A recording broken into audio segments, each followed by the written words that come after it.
Here we go. And welcome to our very first premiere screening of our film, all about adaptability and the future of work. It's been a collaboration with a number of people. Wouldn't have been possible without our executive directors, my team, all the people that participated, and a special thanks to Nick Nanton. There you go.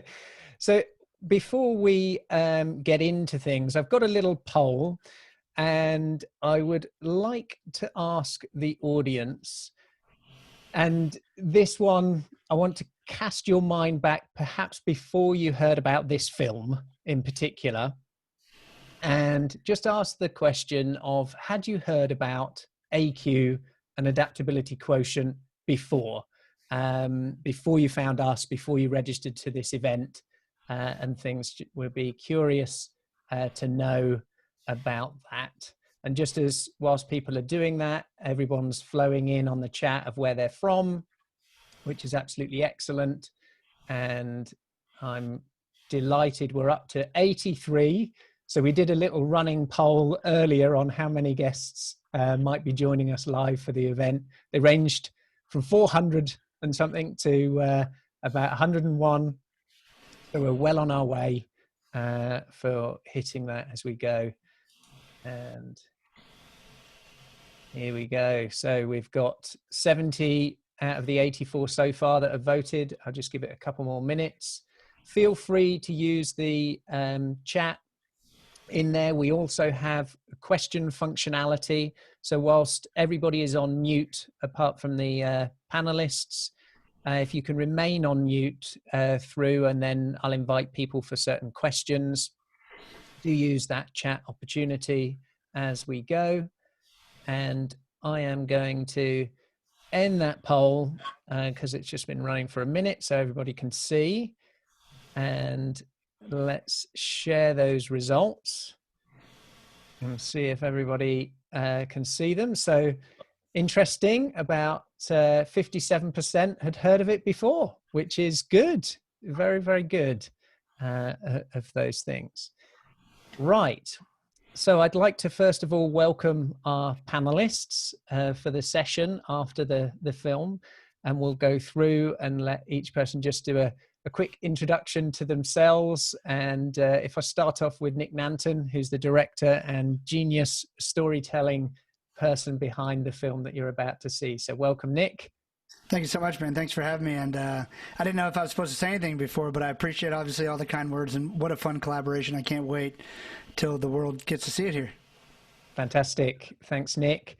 And Arnold, who's joining us, despite the background being a New York background, you're joining us from Chicago. So welcome. If you can just introduce yourself, and you're a senior person at Zurich, so it's a real pleasure to have you here.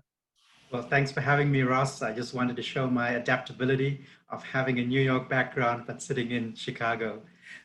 So I'm the Group Chief Talent Officer at Zurich Insurance and an organizational psychologist by training. So really keen on this topic, and thanks for having me on the panel.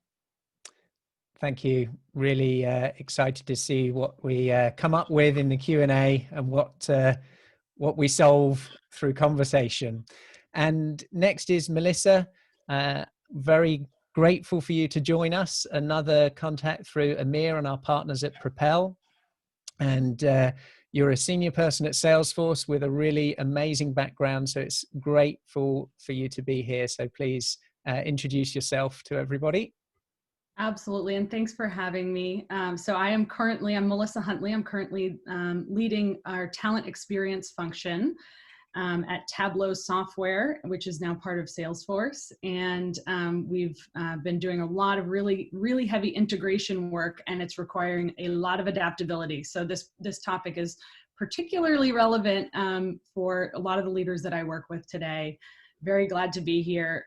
Actually just recently left Nike for this role, and really thrilled to hear about the conversation today. So thanks for having me. Fantastic, real pleasure. And Jim Garrison is joining us as well. He's met my co-founder, Mike, had an amazing conversation, And here you are. So welcome. Tell us a little bit about your founders and president role at Ubiquity University. And it's really awesome that you could take the time to share with us. Thank you, Ross. Hello, everyone.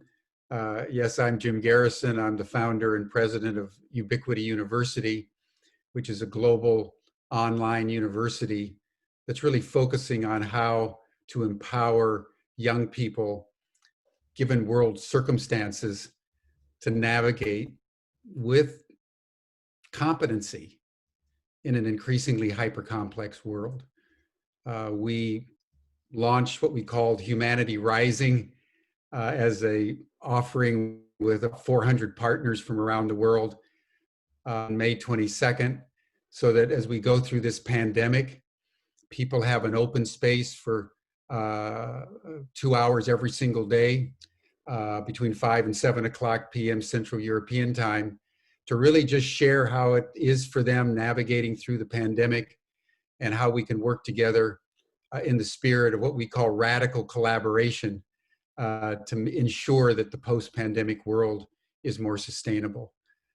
So I met Mike a couple of weeks ago. We had a delightful conversation about resilience, which is a major focus of Ubiquity and Humanity Rising. It may be one of the most important qualities or skills that human beings need to develop in the current world situation. So resilience is very important, and we're honored to be able to support this launch. That's fantastic. And resilience is a key aspect we are assessing in our whole view of what is AQ and adaptability. And we also have one other panelist, Dan Sullivan, who will be joining us shortly. He's just getting logged in at the moment, and he'll introduce himself when he arrives, and probably just after the film. So what I'm going to do this first 10 minutes was just a welcome. We've just hit 100 participants, and so marking the moment for that is really very grateful for everybody that's joined. And I want to start off straight away by get into the real deal of why we're here, which is to share this film. What we've decided to do, using Nick's experience of now shifting from in-person premiere events with red carpets to virtual ones, and we're going to share a link with everybody. And if you could kindly just watch that link, and we'll count it down to do it at the same time, so we could all experience the film. It's about 11 minutes, and then do stay connected, and we'll come back and make sure that you're all on mute so that we don't get any feedback from the film. And I'm just really delighted to share this.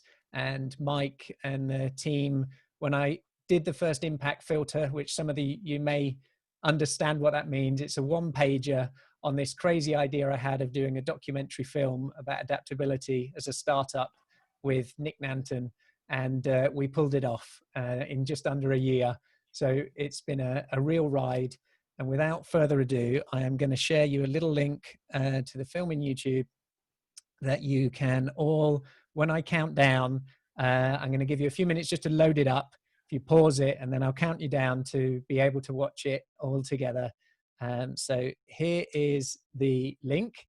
If you can open that up, and I shall do a little countdown in a moment where everybody will be able to then hit play in 1 second. Okay. And I think we've got one phone-in call listener. We will share a recording of this and the links that we go on. So here we go on 3, 2, 1, hit play.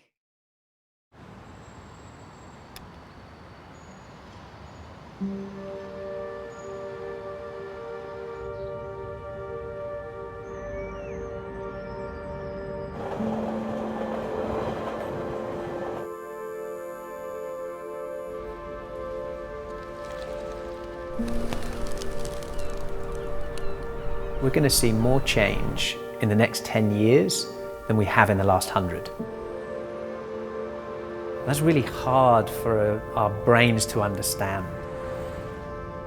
You know, can we even imagine what the world was like 100 years ago and think about the change from there to now as being from now to 10 years' time? I mean, that's just a real difficult challenge to imagine. I've been alive since 1944, so there's been a lot of change. Political change, economic change, a lot of technological change. We've had time to adjust. We've had time to adapt, and we haven't got that time and that luxury anymore. Things are happening so quickly, we've got to catch up with that curve. The crazy thing is it's happening right now. So in this moment while we speak, the jobs are disappearing and no one knows will they come back. The future is not happening in the future. The future is happening right now. The impact of technology, the impact of demographic shifts, the impact of globalization, of climate change. As the leaders of the future, you have to have the ability to see the invisible and to believe the unbelievable. I've heard it said so many times that the only thing that is always there is change, and that's true, but I think what's very different about this era is change is accelerating. So our ability to be able to adapt in an uncertain environment is going to be more critical now than ever. It's how do we change our thoughts and behaviours to uncertainty? How do we react to that is going to be critical to our survival. We're in liminal space right now. We're between before coronavirus and after coronavirus. And we're kind of looking at it like this space in between is holding until we can return to before coronavirus. This idea of we have always done it this way, why do we have to change, has killed so many organizations and has killed innovation in so many different places. Look at Kodak, right? People went to them, they came up with the ideas, they knew what to do, but they were not nimble and quick. They were not seeing the writing on the wall. They chose to do business as usual, and then they became extinct. Amazon and Radio Shack. Radio Shack, retail presence, selling the things that they sold from their same suppliers. You get what you get at the markup, and that's it. Amazon started out selling books, then sold everything, and then became a platform because they enabled anyone to sell their merchandise on Amazon. It's infinitely scalable, and there's a ton of data to inform possible next moves based on what's going on. Part of being human and being alive, I think, is having the innate ability to adapt. It's not like this is new to human beings. The fact that we're 8 billion people means that a lot of us are really adaptable, and the people before us were really adaptable. You have to have 100% ownership of who you are and where you're going. The global grand challenge in our world today, how can enterprises adapt to the challenges that we have? Because they have the most leverage, they have the most resources. And so if we can empower them through the adaptability lens, I think we have a lot to be optimistic about. So in order to improve anything, you have to measure it. So when we started to look at adaptability as a key component that everybody's saying, this is the thing, this is what we need to unlock and understand to thrive in the future. I have a different methodology to assess startup founders, and it's not complicated. I look for signs of one specific trait. Not IQ, not EQ. It's adaptability. How well a person reacts to the inevitability of change, and lots of it.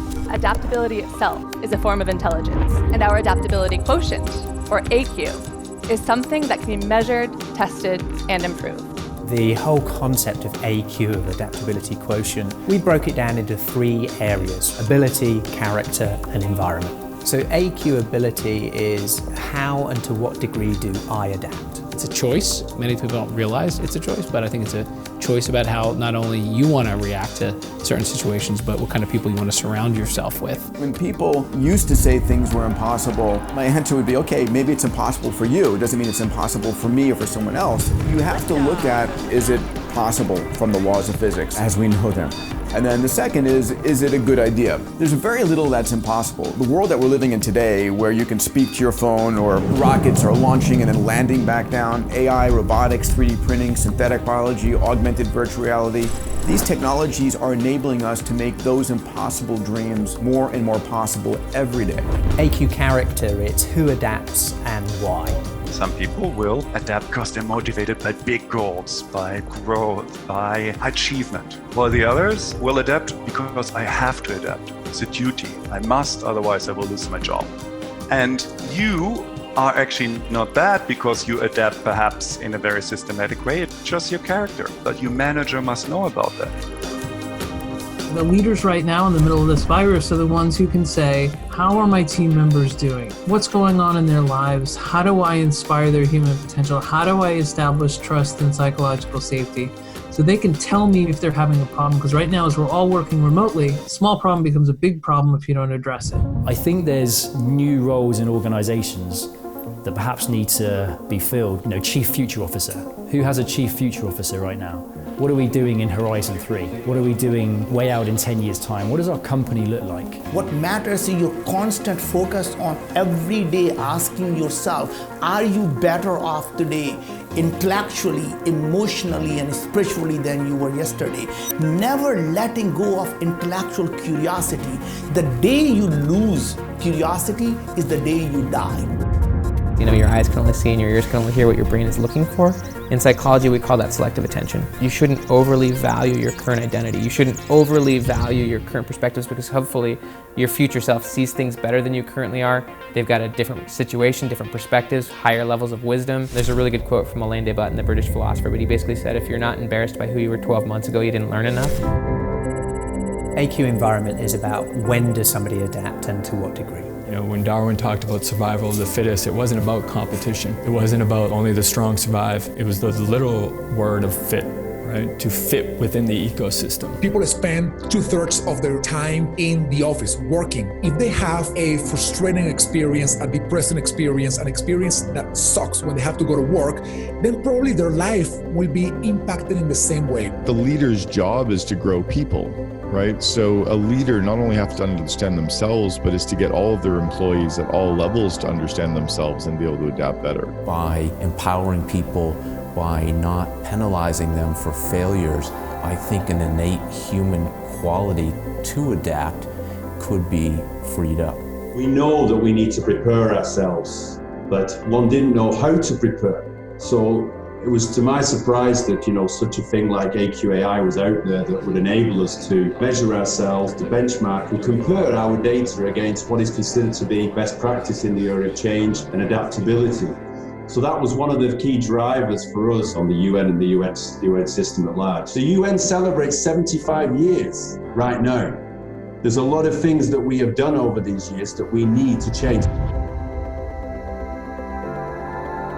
We're at the ground, 0.1 of assessment and measure, and we do it through a conversational chatbot. So you'll have a 25-minute, half an hour conversation. We're working to get that as natural as possible, and you will then get a score, so an AQ score, and you'll also get a bit of a profile. But taking that data only shows you that snapshot. What we're super excited about is, can we predict what might happen next? A reskill index or a change readiness of that team or cohort or workforce, so that we can then put interventions in place for those that might struggle, aren't quite ready, so that we're using our resources effectively. The work that Ross, Mike, and all the team in AQAI is doing is incredibly important to help design an action plan accordingly in order to become more adaptable for this new reality of work that we are living in. Some very specific things have come out of this assessment. We are now introducing robotic process automation. So the very people who may well be threatened by certain technology are now embracing it. Everybody had a desire to adapt, but they felt constrained by their environment. And their environment not meaning just being in an office space, but by the cultural side of it, etc. That was what came out very, very clear from the assessment, that we need to put a different type of environment in place to enable our team to learn new, but importantly, unlearn certain things that have been institutionalized. I think adaptability is one of those essential skills for the future. You gotta have great IQ, you gotta have EQ, but if you don't have your AQ now for the future, you're not gonna stand out. You set your mindset towards it as you learn and build that muscle. It's something that everyone needs to focus on through life. I believe we're here to work together, to support each other, to innovate, create a better world, and it's changeable. You know, adaptability is something you can grow. It's like a muscle. Adaptability is a magic key to abundance.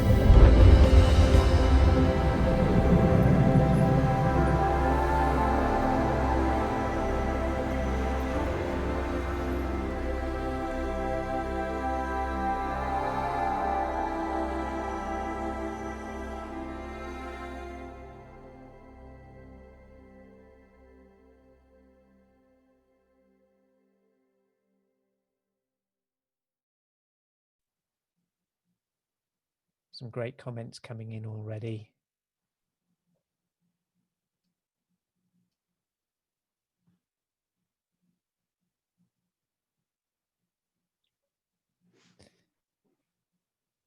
So I'm just going to take the first moment just to give a very grateful thank you to Nick and his team for putting together something that every time I watch it, I change. You know, my heart rate changes, my emotions change. I know I'm inside the system, but even so, it's a really beautiful piece of work, Nick, and something that we adapted ourselves during the journey from our first vision of the project, and a real compliment to you for doing something that makes me feel very proud, and our whole team are very grateful. So thank you, Nick. Oh man, my pleasure. It took a village, as you know, so glad to be a part of it, and I appreciate all the kind words. But yeah, it's a vision we all brought together. So I can't wait to talk more about it. I don't want to talk too much now, but absolutely my pleasure. It was a blast. Great. And before we get into the Q&As, I want to welcome Dan Sullivan as our final panelist who's joined us. And this is something, as a whole concept, as a whole project, wouldn't be alive today without Dan, his guidance, mentorship and support, and the collaborations that have been born through Strategic Coach. In fact, it was the first audience that I shared the concept with about adaptability at our Free Zen Frontier group in Chicago. And so really grateful for you to join us, especially, as I understand it, it's a free day for you, Dan. Yes, it is. Yeah, well, it's an interesting little interlude here at the cottage. This is my cottage here, so. Very nice, yeah. Very nice. Yeah, so very thankful for you to join us today, and yeah, really lovely job. So I'm going to open up the Q&As that are in there, and please start adding in any of your questions. They can go straight into either the chat or into the Q&A system, and we'll keep an eye on there. But just to start off with, I know that the panelists here have already had a sneak peek at the film, and they've got a few of their own experiences and things they wanted to share. So I'd just like to take a couple of minutes to just go around a few of you to share some of your early comments and pieces, and then we'll start to open up the Q&As as well. So Arnold, as you were the first in on this very early webinar, please just share some of your thoughts, some of your experience and insights about adaptability and the film from your perspective. Of course, happy to do so. And firstly, my congratulations to the team. I think it certainly shows us the path of change and how important adaptability is as a core skill. You know, the world as we know it even today has changed. You know, COVID-19 has not only created multiple challenges, but definitely many more opportunities for us as well. And, you know, as I think about it from an organizational perspective, you know, certainly COVID-19 is accelerating the strategies of many organizations. And the ones that will win will certainly be known for those who accelerated the speed of adaptability. As I think about the skills in the marketplace, you know, one of the hot skills that we definitely all are looking for is these adaptability skills. And I mean, just think about it. You know, we were all born with adaptability instincts. You know, the first breath that you took shows adaptability from the womb to the world. Even the first step that you took shows your adaptability to the environment. So we really know that adaptability is coded in our DNA. The key question becomes, you know, how can we build this adaptability muscle every day at a faster pace than everyone else? And, you know, I wanted to share some of my personal experiences on adaptability. The first one is I grew up in apartheid South Africa, and I was one of the lucky people of color to really see the transition to a democratic society in which I could fully participate. But what this meant for us as a country in South Africa at the time was that we all had to adapt to a new society, to new cultural norms, and indeed to new workplace norms as well, as we looked to diversify organizations. So, while the adaptability quotient for the country was very high, everyone adapts at their own pace. And I can tell you that there are still people who may be adapting today. And I guess the moral of that story is that adaptability is possible. It's about the pace at which you can adapt. So I think it's really important for organizations to think about how do you look at adaptability as one of those core criteria you look at of individuals in the recruitment process or in the development process, because we know that the more data you have on people, the better people decisions you'll make.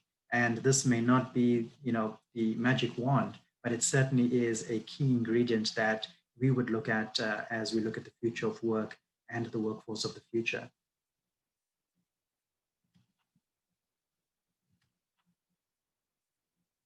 There's me chatting away with a mine on mute. Thanks, Arnold. That was really helpful. And it's for a lot of us having personal stories of when we've adapted either through a context of an external change or a desire internally, they can often feel very different. I know, Dan, you were involved in the film and you talked a lot about just how much change you've seen over the decades and being so involved with entrepreneurs who are often at the forefront of those adaptations throughout significant changes. I wonder if you could share a few of your initial thoughts and insights. Well, Ross, first of all, I hope you didn't trigger a pandemic to launch your product here. Anyway, yeah, well, the last 6 months, and it's just been about 6 months since the shutdown happened for US and Canada. And it's very, very clear to me that you have a laboratory, certainly in the entrepreneurial world, of entrepreneurs adapting, not adapting, but also who the entrepreneurs have discovered are their best team members. And it's right along the fault line of those who can adapt and those who can't adapt. And so it's been very interesting, and adapting essentially to a new technological world with Zoom.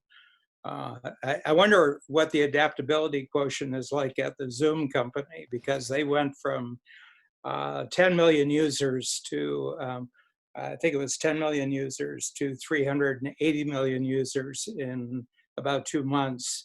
So I guess they had some adaptability challenges themselves. But yeah, I think entrepreneurs are very interesting. It's what I've spent almost the last 50 years of my life just dealing with. People like you, Ross, and you certainly, jumped into the deep end of the pool with this particular project. And Nick, always enjoy your handiwork.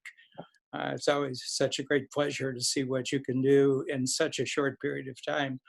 But I would say that entrepreneurs kind of, and this is just, because it's been my whole life since the 1970s, is that they kind of choose to be challenged along the lines of adaptability. In other words, you keep putting yourself in situations where you literally have to transform how you think, how you perform, how you communicate, how you cooperate with other people. So it's been very interesting for me, both as an entrepreneur myself, but also, the thousands that we've had at Strategic Coach, of the continual, always pushing yourself into a realm where you have to use the past as raw material for creating something new in the future. So, the first time you mentioned this, Ross, I said,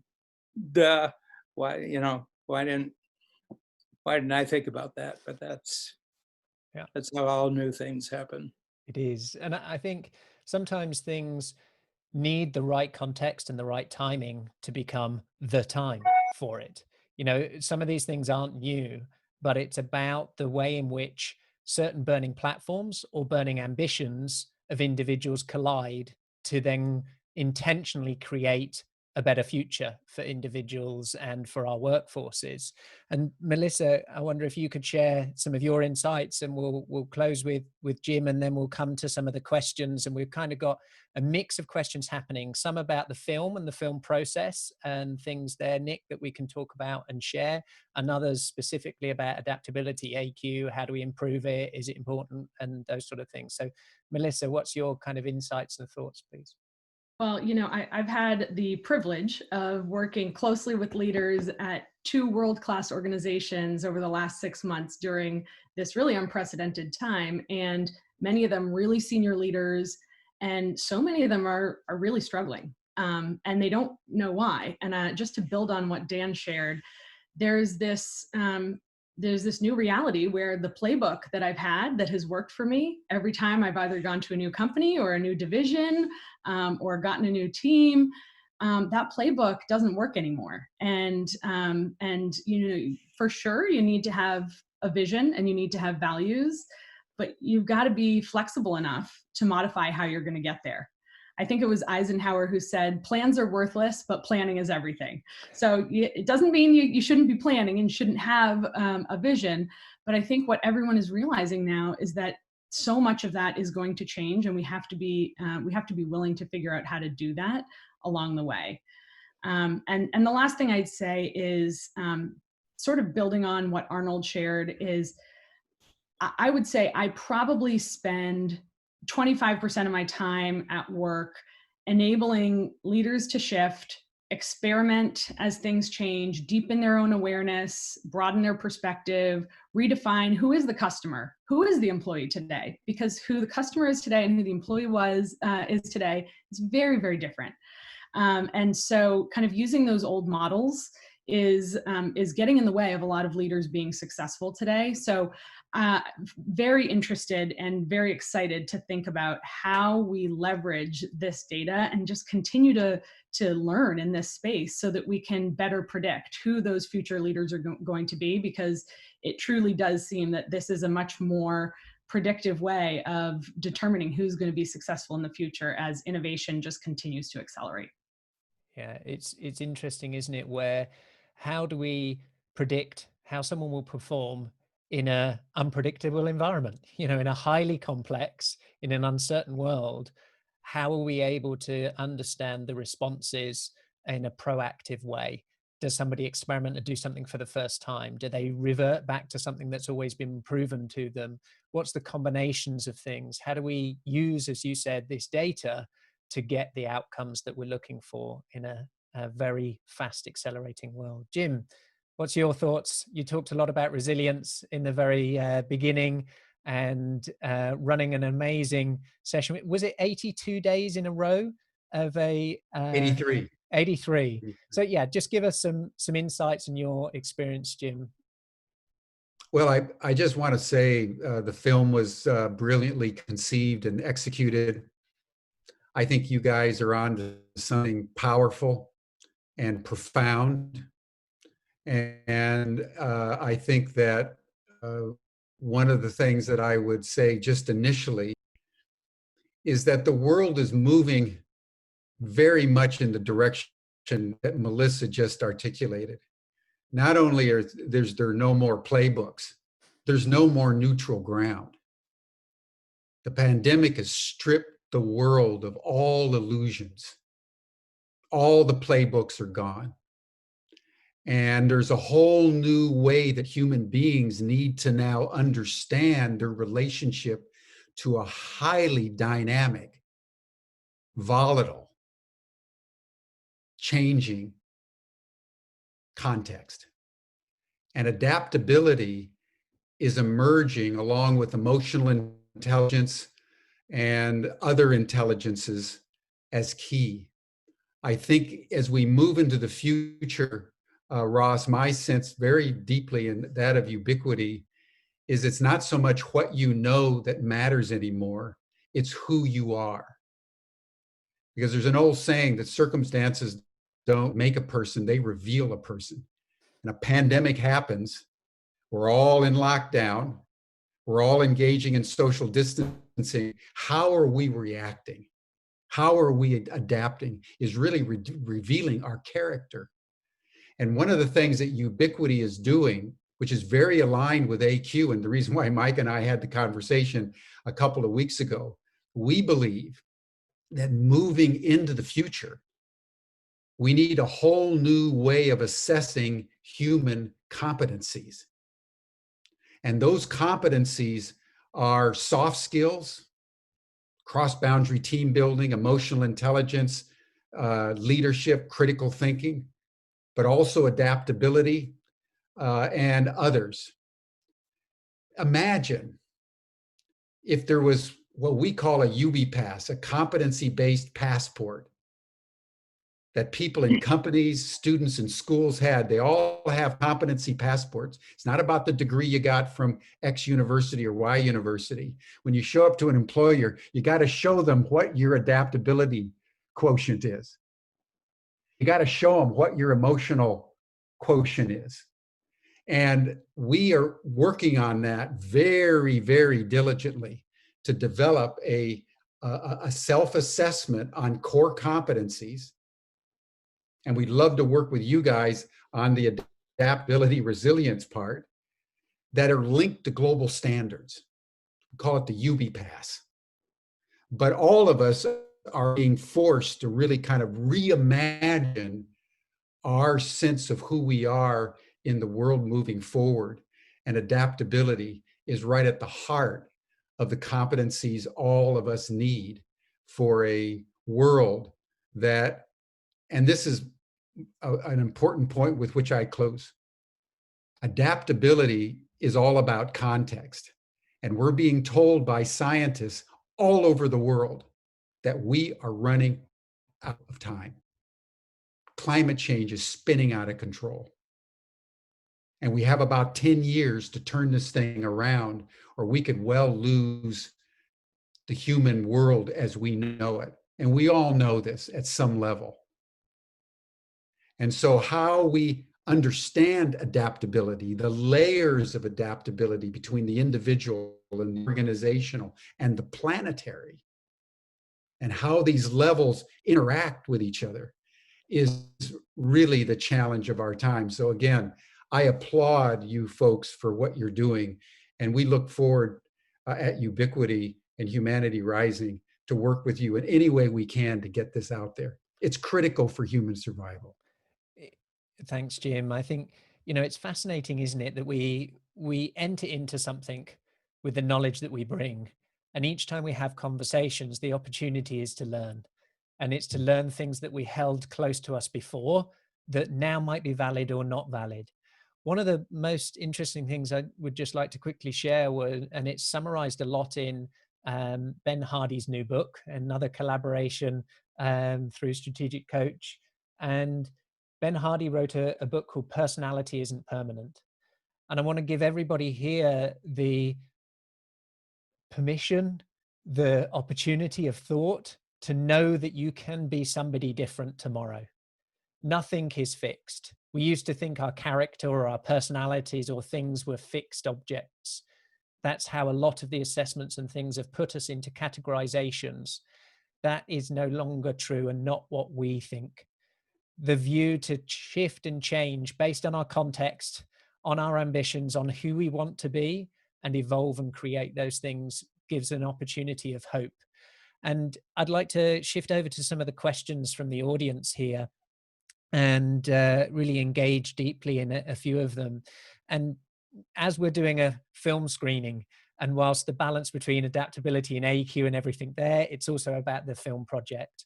And Nick, there's been a couple of questions here of just want to know a little bit more about the production process, what inspired you, what challenges we faced, and things like that. So perhaps just share a little bit from your experience of what we set out to do, a few things that came about, the kind of production process in producing a film like this, because many will probably be quite interested to see behind the scenes of what goes on.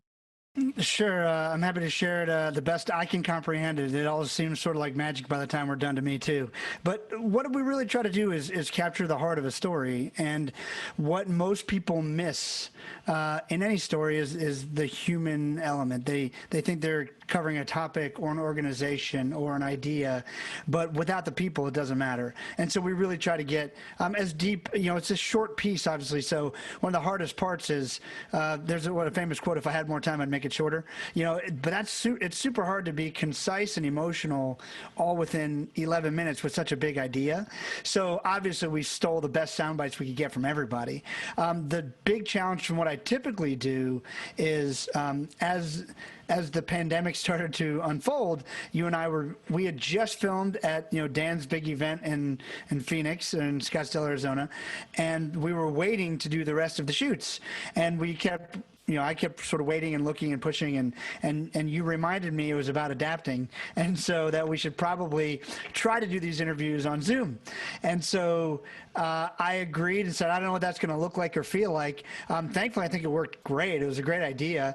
And what we did, even just to make me more comfortable, we had my main director of photography, Rami, Skyped in with me. He helped people adjust their settings, their setups. It was really interesting for me to see, by the way, how easy it is to make a Zoom setup look good. I mean, Rami, he made mine. I can show you the bigger angle there. Like, I just got a camera and a couple lights and a little remote controller here, but there's so few people who've taken the chance. We're like 6 months in now, people. We should have great Zoom setups. Everyone should. This is the new normal. And so it was really interesting to see Rami sort of work his magic of everything from just, most people tend to sit with a window behind them, which makes you totally, like you're a shadow. And so he just would move them, and Rami's got a great way of charming you into doing whatever he wants. And so we had people reorganizing their offices, moving their desks, like moving furniture. But we got some great stuff. And the great thing that it showed me was that the heart of the interview still came through. I, of course, love being in person with people. That's just a big gift to me, is to be able to meet and interact with amazing people. But I got to do the same thing on Zoom. And actually, it was a really neat and special time to make the project, not only because it's completely relevant, but it was really nice to experience humanity within that too, to interact with people I'd never met before, who also, we're all sort of in this. I heard someone say, we're not in the same boat, we're on the same storm. All of our boats look different. Some of us have addictions to deal with, some of us have no money, some of us have jobs, some don't, some are on unemployment. But we all are in the same storm. So the humanity of connecting with someone across the globe who I'd never met before, we had something in common. We both knew you, Ross, and we were trying to work on this project. But just honestly having a few conversations like, hey, how's it going for you? How's it going where you live? What's going on? What do you think is next? How do we, starting to talk about, COVID and what's working, what's not working, masks, vaccines. And so for me, that was just really fun to connect on a level where, in most of the time, I can usually crack people pretty easily, but there are people who are busy and hard to crack, but it's sort of like everyone walked in the door, like, super open, like, to what's next. So I think we got a heart that we would maybe not have gotten as easily. And other times, I know you and I have been on several sessions with Dan, who's here, from the beginning of this pandemic, and I would mark Dan and Babs as the most useful people to me completely through this pandemic. And from the moment I had our first call with Dan, I had this, I don't know what it was that he said, but I realized that I should no longer be looking for opportunities that fit in the box I was trying to fit them in before. I should just be looking for opportunities, because what does the world look like? I have no freaking clue. And I think the great news is everyone I met up with during this process was in the same boat. And so it was just a gift to be able to have super engaging, motivated conversations. Thanks, Nick. And I think what I learned, one of the key differences in perhaps certain film projects where it's all scripted and you work on the story, you work on the lines, you work on everything, and then you're producing it. For us, it's, an extract from the poem of, the path reveals itself when you take the first step. You start to have these conversations and then you hope that it'll string together and make sense. And I think for many of us in adaptability is that we're often paralyzed to take a step. And being able to build the muscle and confidence to take a step and know when it's not the right one, how quickly we can return to the confidence to take another one. And that's really what resilience is about, is how quickly we can return to go off again and take the next step. and the importance of team, the importance of the support and the people that we surround ourselves with, that this is not just isolated. And there was a question in how does individual, team, and organizational AQ interact? And for us in the data, in the early information that we're seeing, is it's very much correlated, a bit like with the sum of the 5 people we spend the most time with. Similar is true to our adaptability. Are we providing the environment through our team support to allow people to experiment, to do things for the first time, to have the confidence when something goes wrong, to be able to give it another go rather than just run away? So it's very interesting. I'm going to open up now to any of the panelists that might want to add anything, pick any of the questions that you've seen that you might want to respond to in your own piece, and I'll just let you flow. I think, Melissa, you were giving me some body language there. You got something to add. And Yeah, so I was just going to build on that, because I think, you know, I was reflecting on, no, this is not new. This isn't a new concept, but what's becoming so different now is we're becoming so much more transparent about data. And so you know, from an HR perspective, I can share, you know, we're using all kinds of things. We're using workforce opinion surveys and employee engagement pulses all the time, and upward feedback processes. And, you know, many large organizations that used to be using that data more confidentially, purely for, you know, what we would call just talent development purposes, is shifting. And there's a little more of, yes, we want to develop people, and we also want to make sure that we're kind of balancing that with creating the right amount of transparency and allowing organizations to have some insights to support how they can find themes, how they can continue to grow their employees and be more agile and effective and innovative. So, you know, I think that sort of old model is going away at a lot of organizations that I've seen. And leaders are now going to be expected to be so much more open, authentic. They're going to have to talk to their teams, and in some cases, their customers, about their development areas, how they're growing as a human. And everyone who wants to be around you wants to see you grow and thrive and unleash your full potential. And the leaders who are starting to go into that space and who are starting to open up about that, I've seen them build so much trust so quickly, whether it's with internal or external stakeholders. So I just wanted to address that, because I also saw a comment in the chat about that as well. And it's true, it's not new, but it really is becoming more important now.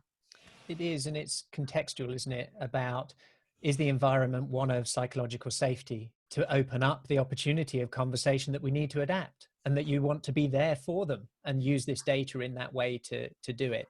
So Jim, Dan, Arnold, we just going to say goodbye to Nick, because Nick kindly joined us just before he's venturing off on the next shoot. So a thanks, Nick.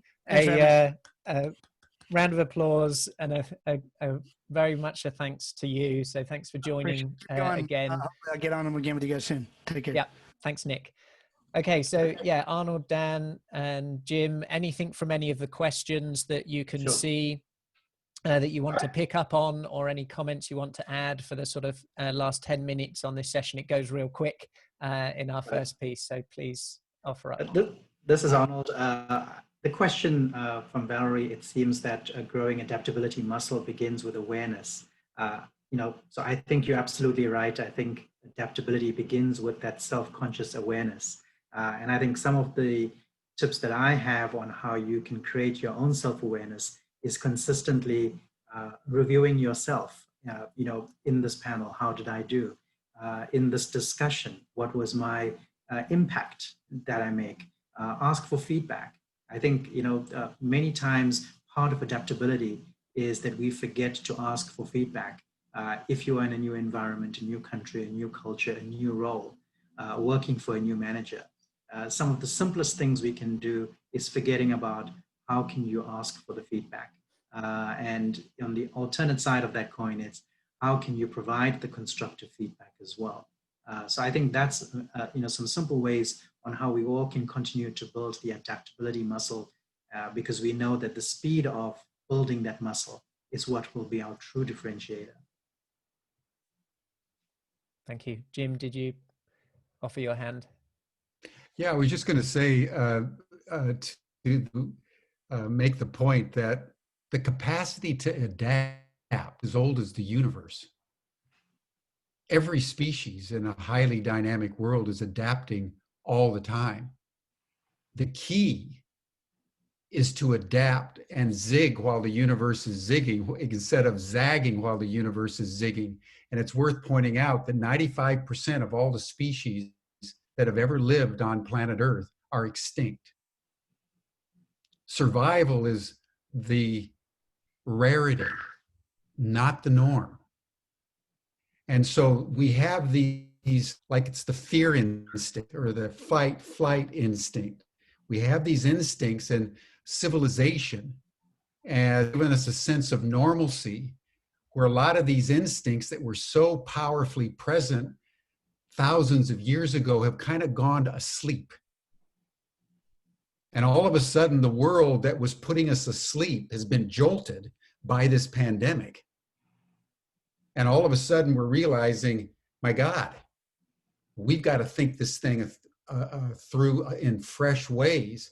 And all of a sudden, adaptability that we weren't even thinking about 5 years ago or 10 years ago as sort of in corporate training or anything else like that, all of a sudden is moving into center focus.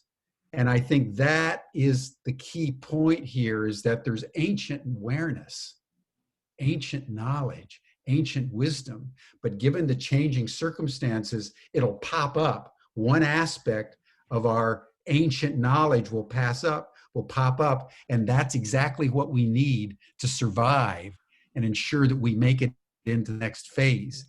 And adaptability, in my view, is one of the key competencies that all human beings need to learn again.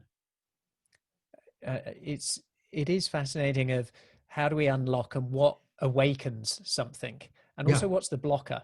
And sometimes and that's the blocker Arnold's is not point about awareness. Yeah, it's not letting go of something. Exactly. You know, that could be roles. It could be technologies. Where in your organizations do you have this immune system of managers or leaders holding on to something that's the very thing that was successful before, but now becomes the anchor that holds you back, that you're then going to be disrupted because you haven't adapted to the new context and the new environment. And this is what we need to be aware of. Example of Xerox, that's exactly what happened. There's countless examples of these things that it's often totally. The key is what we don't do and what we let go of. You know, Steve Jobs is famous for the ones he's most proud of are the things that he said no to, you know, that were the most successful. Dan, what's your thoughts? Yeah, I just reflecting back on you know, this period, the last 6 months, and my emphasis for everybody that I was working with is make things short range and make things personal.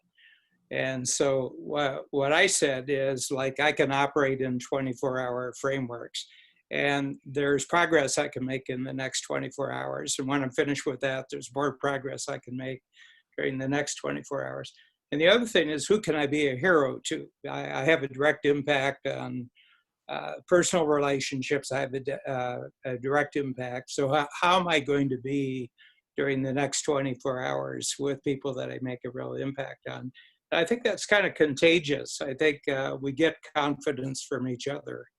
And I think one of the ways you be a hero is looking confident when you're not feeling it. You know, like the difference between courage and confidence is that confidence feels good. So being courageous means that you show up as confident even when you're not feeling it, and you know, you do that for a period of time, and it becomes habitual. And so I think to the degree that I've been able to have an impact on the people who are directly involved with me on a daily basis, I think I feel good about the job I've done over the last 6 months, and we all feel much better about the next 6 months than we did at the beginning of the last 6 months. And I think that's kind of how things proceed, is that you get a new momentum going, and I think that's really what's going to happen. it's building that confidence for the new momentum of doing things that are, like you say, uncomfortable, that require courage. And the true part of an experiment is when you don't know the answer. You have a hypothesis, but you're doing it to discover that and learn it. And in our adaptability, this mindset flexibility linked to our unlearning, our resilience, and always having hope. A key component of adapting is to have hope for something, that we can move forward. And a lot, you talk, Jim, about ancient wisdom. It's also our childlike. When we're young, everything we're exploring, we're doing things for the first time, we're adapting, and we're looking for feedback from the environment in our work, in our jobs, in our tasks, in our roles. How much of this are we doing for the first time? Where are we looking for those opportunities to, like you said, Dan, be a hero to somebody? And what we're wanting to do with our movement is ensure no one's left behind. So it's a big, ambitious challenge where for some it's natural in entrepreneurs to see those opportunities to find the gaps. In some leaders in certain organizations that can evolve and innovate, they're going to be the more successful.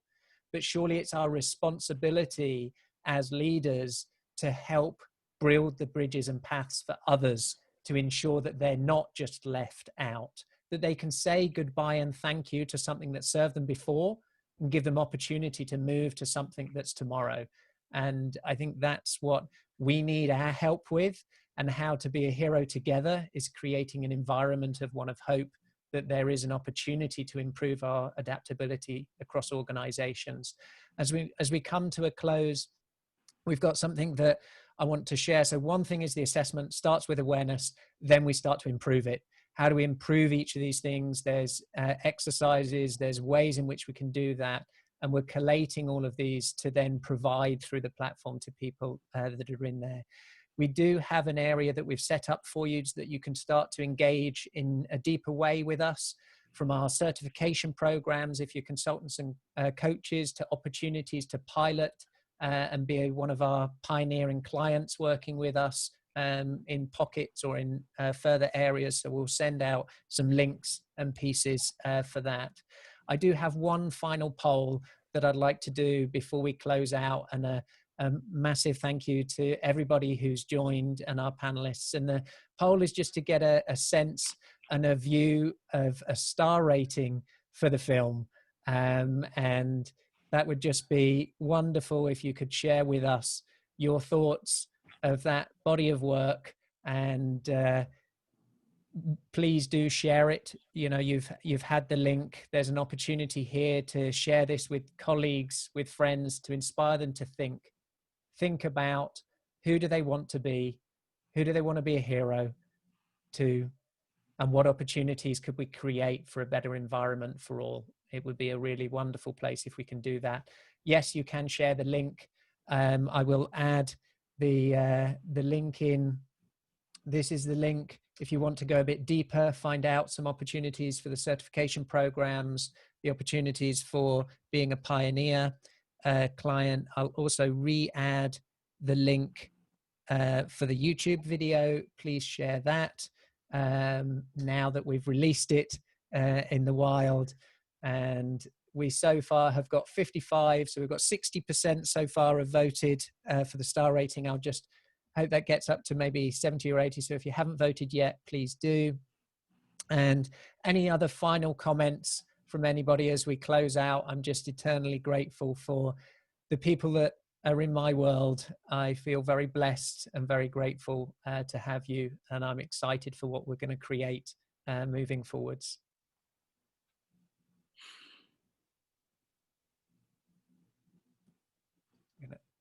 End the poll. I'll share those results. Any other final comments from the panelists on the film, on the experience, and on how excited we are about understanding our adaptability to ensure that we're not the ones that are left behind and that we are the ones that can move forward? I could go. I think the big thing. I think the big thing, Ross, is you're creating a tool, and a tool gives people a new context where they can constantly measure where they were and where they are right now, and then have goals for the future. So I think you'll be surprised by how the tool actually creates its own universe as it gets out there. Yeah, I think it's going to be interesting how it gets used. Yeah. Humans are tool makers. And new situation, new tool. Arnold? Yes, I think, you're certainly creating a platform for us to look at how do we aggregate and evaluate our own behaviors. And I think, the pre and the post is a good way to do that. Of look at where are you in a moment of time? How do you evaluate against that ability, the culture, the environment, and constant change is important. So, be your own worst self-critic to ensure that you become more adaptable, faster and quicker than others. And it's actually you against yourself. It's not you against anyone else. 100%. And then perhaps Jim and then Melissa, if you could close us out, that would be a great gift. Jim, what's your final thoughts? Adaptability is an idea whose time has come. Once again, at a critical moment of choice for humanity. And I believe that AQ is onto something profound. And we at Ubiquity University, as we develop our UB Pass and competency-based learning assessment and credentialing, would love to work with you guys, because adaptability is one of the key competencies that all human beings on planet Earth right now need to become aware of again and deepen their relationship with. If we cannot adapt, we will die. If we can, we will thrive. Love it. And we'll do some definite radical collaboration and create some things of value for many people. So thank you. Melissa. Well, tough act to follow. I feel like Jim should have closed us out. But anyway, no, I just wanted to say this is really exciting.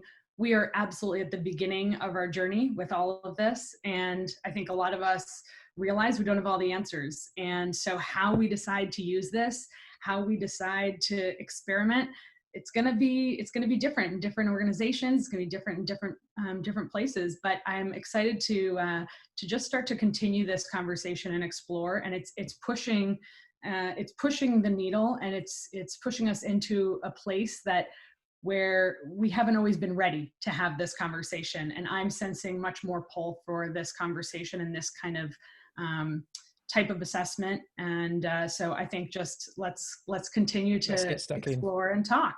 Yeah, pleasure. Well, thank you everybody for joining. It's been a really exciting day for all of us at AQAI. Thanks to my co-founder Mike as well. It wouldn't be possible without him and the rest of the team.